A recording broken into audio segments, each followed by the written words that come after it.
ఇక్కడున్న ఈ Kia Carens Clavis ఏదైతే ఉందో ఇది హెచ్టీ ఆప్షన్ అనమాట, అంటే సెకండ్ బేస్ మోడల్ కింద అయితే వస్తుంది. అండ్ దీని యొక్క ఎక్స్ షోరూమ్ ప్రైస్ వచ్చేసి 13 lakhs అయితే పడుతుంది. అండ్ ఈ పర్టికులర్ హెచ్టీ ఆప్షన్ నుంచే మనకి 4-cylinder 1.5 liter turbo GDI petrol engine అనమాట. ఇది వచ్చేసి మనకి close to 160 PS of power and 253 Nm of torque అయితే ప్రొడ్యూస్ చేయడం జరుగుతుంది. అండ్ ఈ ఇంజిన్ వచ్చేసి మనకి 3 different ట్రాన్స్మిషన్స్ అయితే ఆఫర్ చేయబడుతుంది. 6-speed manual, 6-speed IMT and 7-speed DCT option తో ఈ ఇంజిన్ అయితే ఆఫర్ చేయబడుతుంది. ఇంకా మైలేజ్ విషయానికి వస్తే మనకి క్లెయిమ్డ్ వచ్చేసి 15.96 km/L.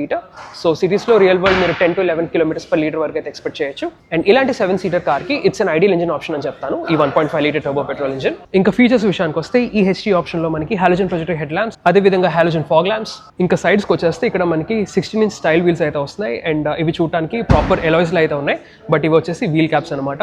అండ్ ఈ పర్టికులర్ హెచ్టీ ఆప్షన్ లో మనకి ఎలక్ట్రికలీ అడ్జస్టబుల్ ఓఆర్ఎమ్స్ అయితే ప్రొవైడ్ చేస్తున్నారు. ఇంకా ఇంటీరియర్స్ విషయానికి వస్తే ఈ పర్టికులర్ వేరియంట్ లో టిల్ట్ అడ్జస్టబుల్ స్టీరింగ్ కాలమ్ అయితే వస్తుంది. అండ్ అదే విధంగా 10-inch instrument cluster, 8-inch infotainment screen అయితే వస్తుంది. ఇది వచ్చేసి మనకి wireless Android auto and Apple CarPlay లాంటివి సపోర్ట్ చేస్తుంది. దాంతో పాటు మనకి రియర్ పార్కింగ్ కెమెరా కూడా వస్తుంది with adaptive guide lines. Centre లో మనకి ఆర్మ్ రెస్ట్, దాంతో పాటు ట్రే వస్తుంది. You've got lot of storage area inside. And ఇది second base model HT option అయినా సరే ఇక్కడ మనకి పర్ఫరేటెడ్ లెదర్ సీట్స్ అయితే ప్రొవైడ్ చేస్తున్నారు.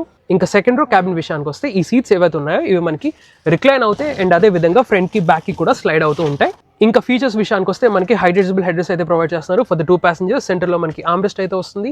అండ్ పైన చూసుకోవచ్చు మనకి రూఫ్ మౌంటెడ్ ఏసీ వెంట్స్ అయితే వస్తున్నాయి. అండ్ దీని తాలూకా అడ్జస్ట్మెంట్ అయితే ఇక్కడ మనకి ప్రొవైడ్ చేస్తున్నారు. సో బ్లోవర్ స్పీడ్ అడ్జస్ట్మెంట్ అయితే ఇక్కడ వస్తుంది. ఇక్కడ చూసుకోవచ్చు 2 USB-C type charging ports. Sun నుంచి ప్రొటెక్ట్ చేయడానికి మనకి సన్ బ్లైండ్స్ కూడా ప్రొవైడ్ చేయడం జరుగుతుంది. అండ్ ఫైనల్ గా దీని యొక్క ఆన్ రోడ్ ప్రైస్ విషయానికి వస్తే మనకి 16,12,000 rupees ఆన్ రోడ్ విశాఖపట్నం అయితే పడుతుంది. And for more such content follow Telugu car community.